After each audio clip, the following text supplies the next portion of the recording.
कृष्ण हरे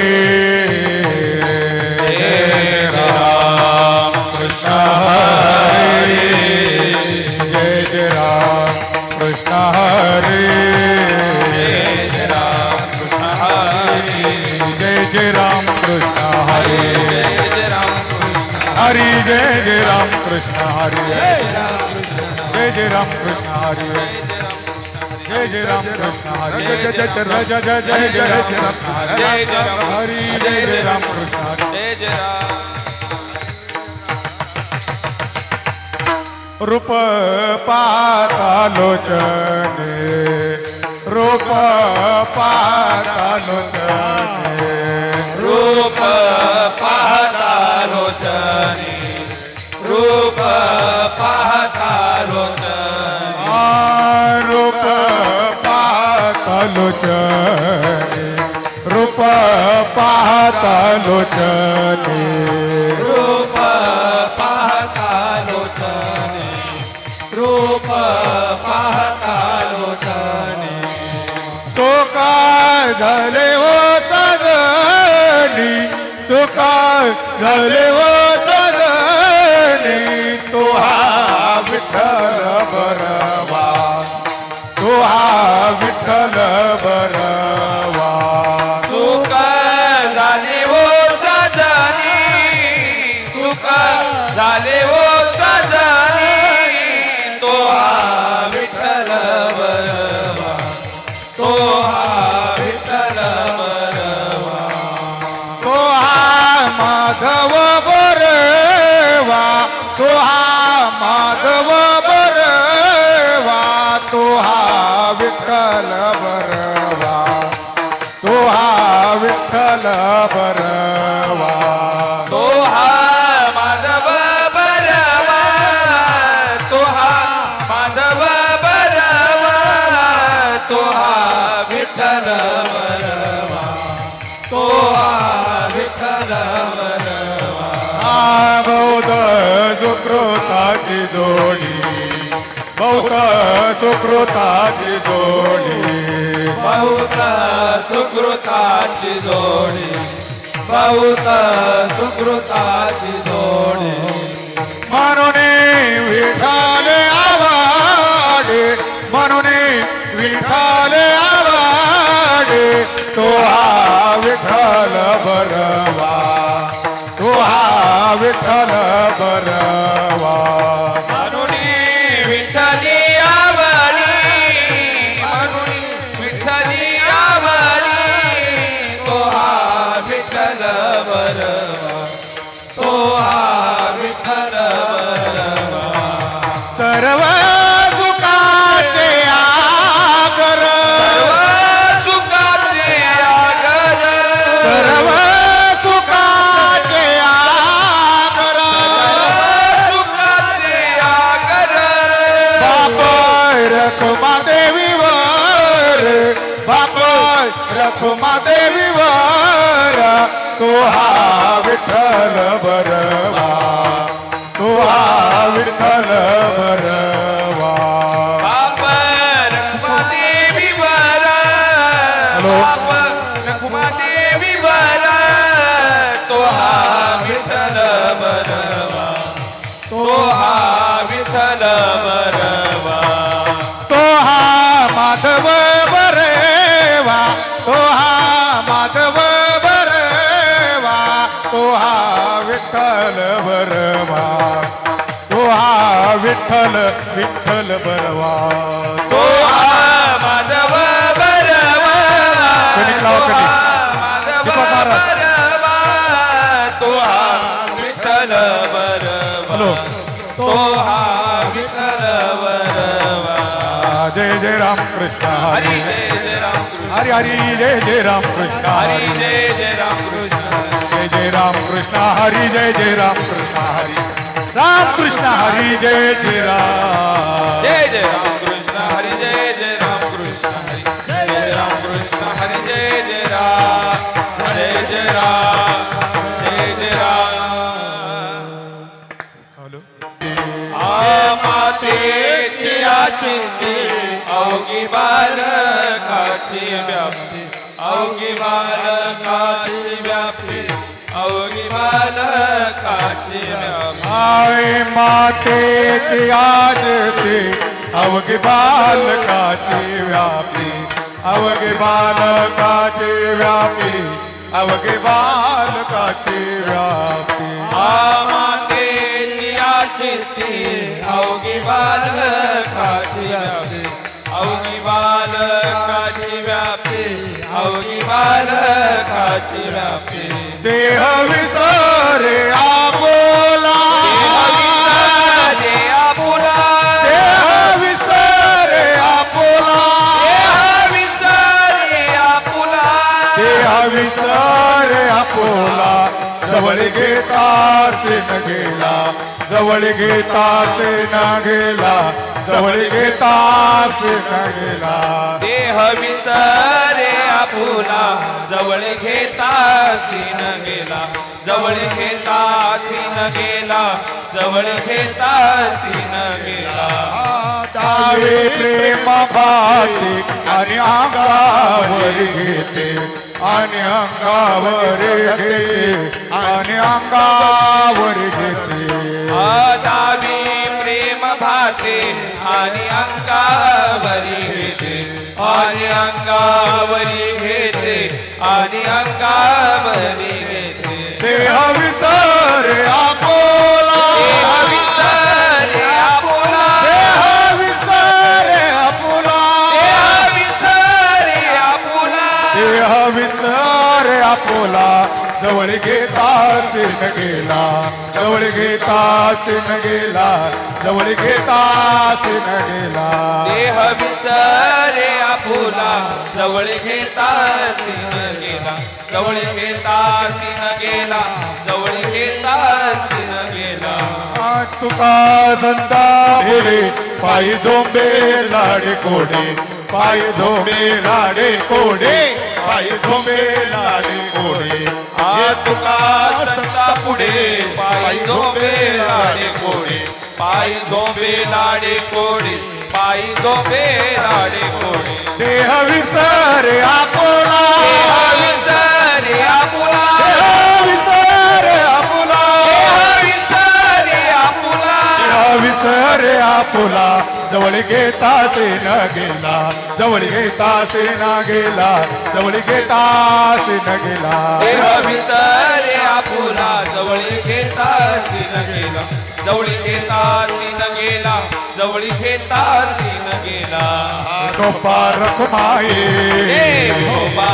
जय जय जय जय डोपार कुमाई अरे डोपार कुमाई जय जय डोपार कुमाई जय डोपार कुमाई जय जय जय जय डोपार कुमाई जय जय जय जय डोपार कुमाई जय जय जय जय डोपार कुमाई डोपार कुमाई होबा होबा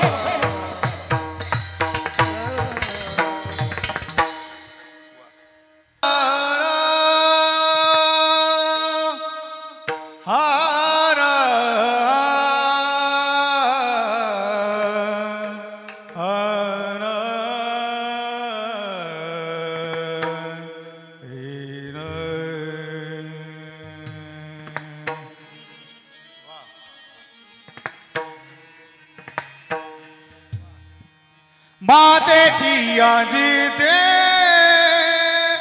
मातेची आजे दे मातेची आजे दे मातेची आजे दे मातेची आची ती मातेची आची मातेची आची ती मातेची आची मातेची आजे दे मातेची आजे दे मातेची आजे दे मातेची आजे दे मातेची आची ती मातेची आची ती मातेची आची ती मातेची आची अवघी बालकाची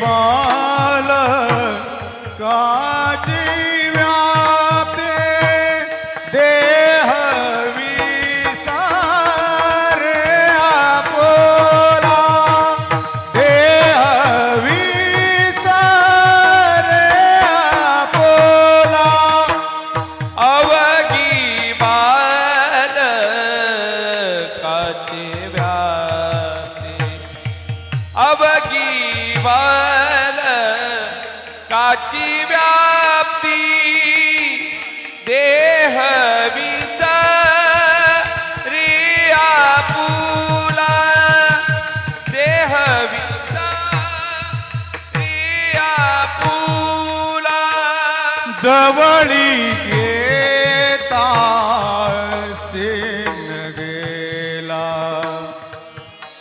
जवळी घेता सेन गेला आहा आहा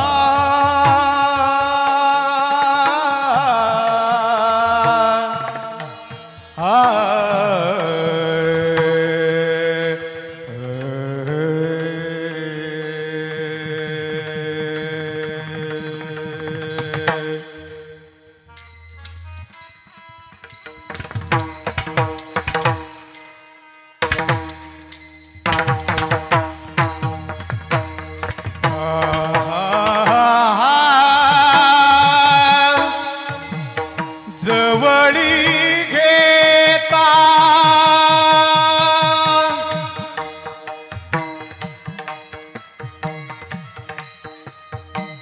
सीन गेला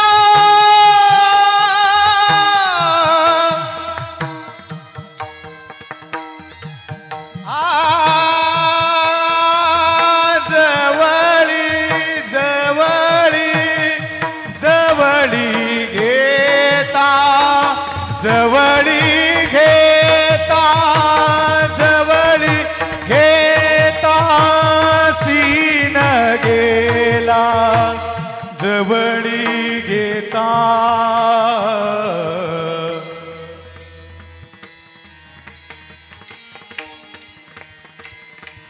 जवळी घेता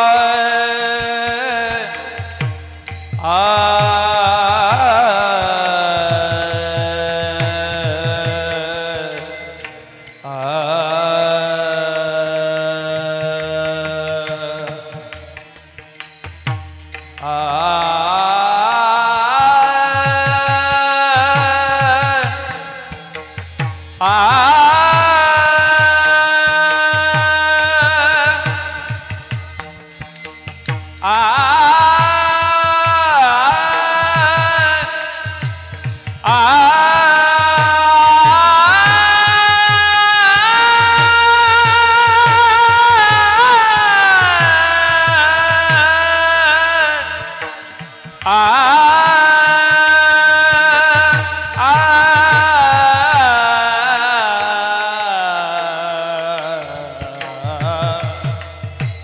जवळी घेता सीना गेला सीना गेला सीना गेला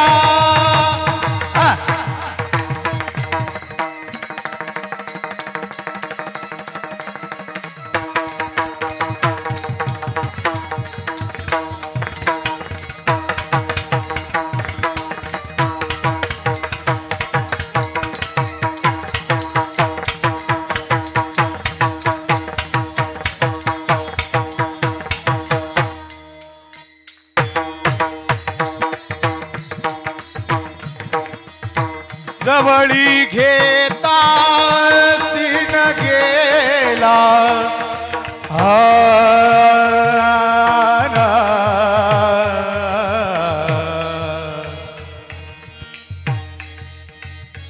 जवळी घेता सीन गेला जवळी घेता सीन गेला देह विचारे आपोला देह विचारे आपोला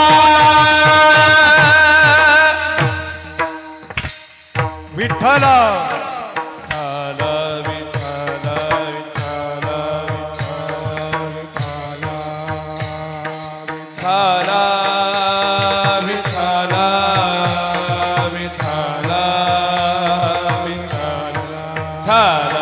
विठ्ठल विठ्ठल विठ्ठल विठ्ठल विठ्ठल विठ्ठल विठ्ठल विठ्ठल विठ्ठल टाळी वाजवा, टाळी वाजवा, ज्यांना शक्य आहे त्यांनी टाळी वाजवा. टाळी टाळी टाळी